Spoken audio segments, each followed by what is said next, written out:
अब ऐसा करते हैं, है ना, एक स्ट्रेट वायर के कारण एक जनरल पॉइंट पे मैग्नेटिक फील्ड निकालते हैं, है ना, बायो-सैवर्ट लॉ यूज करके। तो यहाँ पे एक फाइनाइट वायर अपन ने ले लिया, ये जो रेड एरो है ना, वायर की लेंथ जो है वो इतनी ही है, ठीक है, और ये पॉइंट P जिसका परपेंडिकुलर डिस्टेंस जो है R है, ठीक है, इस पे हमको मैग्नेटिक फील्ड निकालनी। तो बायो-सैवर्ट लॉ लिख लेते हैं पहले तो, dB ये कितना था, mu naught by 4 pi I dl sine theta upon R square.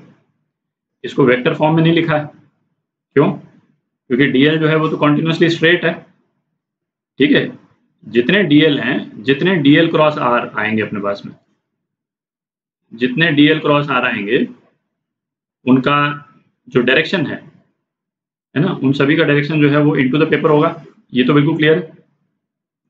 Right hand thumb हम लगाएंगे यदि, तो जितने dl हैं वो इस डायरेक्शन में हैं, ठीक है, और जो r हैं, है ना, वो इस डायरेक्शन से लेकर के और इस डायरेक्शन में कहीं पे भी हो सकते हैं, ठीक है। r का जो है ये डायरेक्शन वेरी कर रहा है, बट जो dl क्रॉस r है ना, ये है ना, dl और r का प्लेन जो है वो तो, जो स्क्रीन का प्लेन है वो dl क्रॉस r का प्लेन है, dl और r जो है स्क्रीन के प्लेन में है, ठीक है। तो मैग्नेटिक फील्ड जो है इस प्लेन के परपेंडिकुलर होगा, तो डायरेक्शन जो है वो यूनिवर्सली सेम डायरेक्शन है, एग्जैक्टली सेम डायरेक्शन है, जो कि परपेंडिकुलर है इस स्क्रीन के थ्रू, है ना, ऊपर से अंदर की तरफ, ठीक है।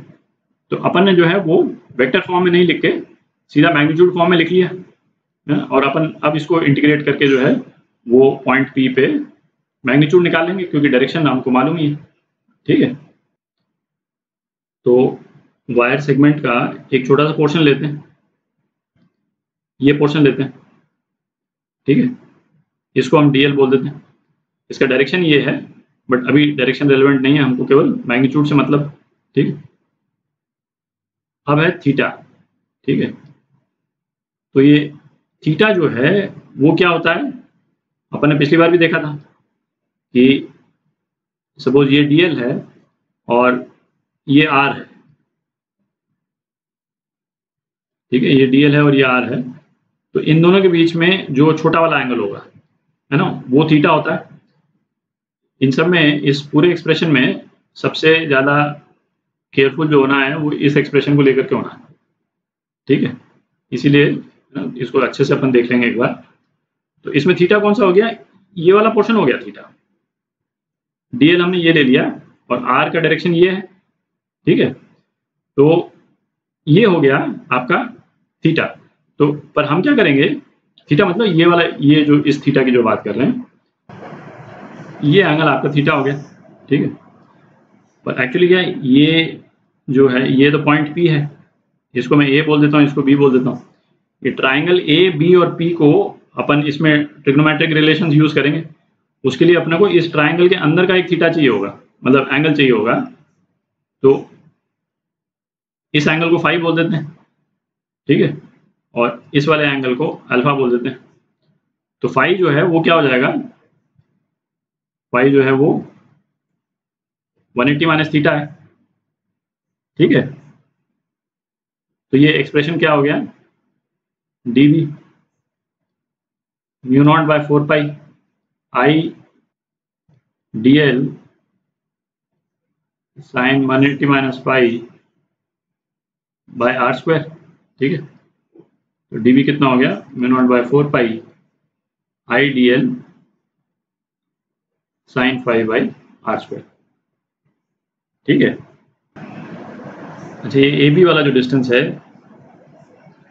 ये डिस्टेंस तो L हो गया, है ना, और इसी का आगे छोटा सेगमेंट जो है वो dl हम ले रहे हैं, है ना, सेम डायरेक्शन में। अच्छा, अपन रिजल्ट जो है ये जो अल्फा वाला जो टर्म है इसके टर्म्स में निकालेंगे, ठीक है। तो साइन 5 जो है वो कितना हो जाएगा, साइन 5 हो जाएगा साइन 90 माइनस अल्फा, ये बेसिकली कॉस अल्फा हो गया, ठीक है। तो इसको हम लिख सकते हैं mu naught by 4 pi I dl cos alpha upon R square. ठीक।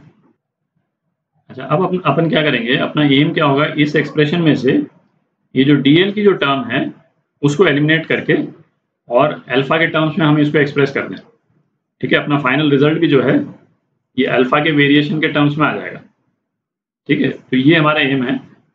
तो इसके लिए ट्राइंगल ए बी पी, ठीक है, इसको हम लिख सकते हैं यहाँ पे ट्राइंगल ए बी पी में L is equal to R tan alpha.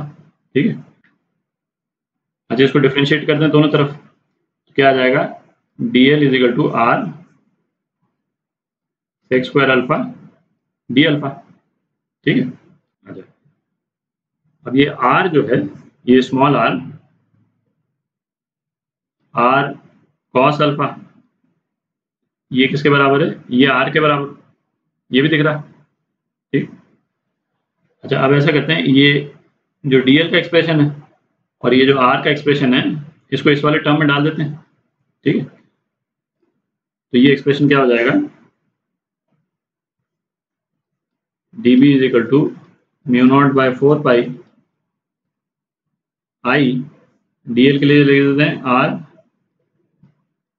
Sec square alpha D alpha into cos alpha. ठीक है, और ये नीचे हो गया आर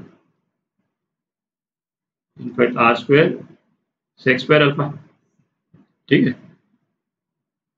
तो अब एलिमिनेट करने के बाद में अपने पास में क्या एक्सप्रेशन आ गया, डीबी का एक्सप्रेशन आ गया अपने पास mu naught by 4 pi I by R cos alpha D alpha. ठीक है, तो ये एक अच्छा एक्सप्रेशन आ गया अपने पास, है ना, सिंपल फॉर्म में। तो अब इसको हम इंटीग्रेट कर सकते हैं। ठीक है, तो थोड़ी सी स्पेस क्रिएट कर लेते हैं, अब इसको इंटीग्रेट कर लेंगे। ये एक्सप्रेशन आ गया था अपने पास में, अब हम इसको इंटीग्रेट कर सकते हैं। ठीक है, और इसको इंटीग्रेट करेंगे तो अल्फा के किस वैल्यूज के बीच में इंटीग्रेट करेंगे, इसको थोड़ा ध्यान से देख लें अपन। एक एंड तो ये है और दूसरा एंड क्या है, दूसरा एंड ये। तो अल्फा कहाँ से कहाँ वेरी कर रहा है, अल्फा वेरी कर रहा है माइनस अल्फा 1 से प्लस अल्फा 2। ठीक है, माइनस अल्फा 1 से, क्योंकि ये आपका एक्स एक्सिस के नीचे है ना, माइनस अल्फा 1 से प्लस अल्फा 2 तक। ठीक है, तो इसको करें तो ये तो आ जाएगा आपका बी, है ना, टोटल उसका magnitude mu naught I by 4 pi R minus alpha 1 to alpha 2 cos alpha D alpha. तो ये कितना हो गया, mu naught I by 4 pi R sine alpha minus alpha 1 to alpha 2। तो ये आपका एक्सप्रेशन आ गया, I sine alpha 2 plus sine alpha 1, है ना, माइनस और माइनस प्लस हो जाएगा अपॉन 4 पाई आर। तो ये एक्सप्रेशन जो है वो एक फाइनाइट वायर का एक्सप्रेशन आ गया। ठीक है, ये ब्रैकेट में है, तो दोनों चीजें निकल गई। डायरेक्शन किससे निकला, डीएल क्रॉस आर के डायरेक्शन से, और जो पेपर के अंदर है। ठीक है, और मैग्नीट्यूड जो है यहां से निकल गया, है ना। ये एक, है ना, काफी इंपॉर्टेंट रिजल्ट है और ये बहुत पावरफुल रिजल्ट है। Powerful result in the sense कि इसको यूज करके स्ट्रेट वायर के जितने कॉन्फ़िगरेशन बनते हैं, है ना, सभी के मैग्नेटिक फील्ड्स आप निकाल सकते हैं। वो भी करेंगे, नेक्स्ट वीडियो में ही करेंगे अपन, है ना, 3-4 केसेस लेकर के। आप जैसे सपोज ये तो फाइनाइट वायर अपन ने लिया था, आप इनफाइनाइट वायर लीजिएगा। ठीक है, उसका रिजल्ट निकल जाएगा, अल्फा चेंज हो जाएंगे। ठीक है, फिर उसके बाद में सेमी फाइनाइट वायर आप लें, इन द सेंस कि एक पॉइंट तो फिक्स्ड है और दूसरा वाला एंड जो है वायर का वो इन्फिनिट है ना, वो आप निकाल सकते हैं, केवल अल्फा आपको चेंज करना। और उसके बाद में आप वायर के चाहे कोई कॉन्फ़िगरेशन ले लें, है ना। आप सपोज जैसे ये थोड़ी स्पेस अपन ने क्रिएट कर ली, है ना। वायर का कोई भी कॉन्फ़िगरेशन ले लें आप, है ना। आप ये रेक्टेंगुलर वायर लूप ले लें, आपको बस केवल कोऑर्डिनेट मालूम होना चाहिए और उस कोऑर्डिनेट से ये सारे एंगल्स निकल जाएंगे, ठीक है। इस पॉइंट पे आप निकाल सकते हैं, इस पॉइंट पे निकाल सकते हैं, किसी पॉइंट पे निकाल सकते हैं। आपके पास में यदि कोई 3D वायर लूप हो, ठीक है, इस टाइप से, तो इसका क्या मैग्नेटिक फील्ड होगा वो भी आप निकाल सकते हैं, है ना। आप किसी भी एक जनरल पॉइंट पे, क्योंकि बेसिकली आपको एंगल पता करना है और डायरेक्शंस आपको पता करने हैं, ठीक है। तो ये बहुत पावरफुल रिजल्ट है। इसमें सबसे क्रूशियल पार्ट क्या है? सबसे क्रूशियल पार्ट है ये α1 और α2 का डायरेक्शन, और है ना, इसको अच्छे से असेस करना कि इसमें α1 और α2 लग कौन सा रहा है, ठीक है। तो अगले वीडियो में अलग अलग कॉन्फ़िगरेशन के इस रिजल्ट को यूज करके अपन मैग्नेटिक फील्ड निकालेंगे, ठीक है।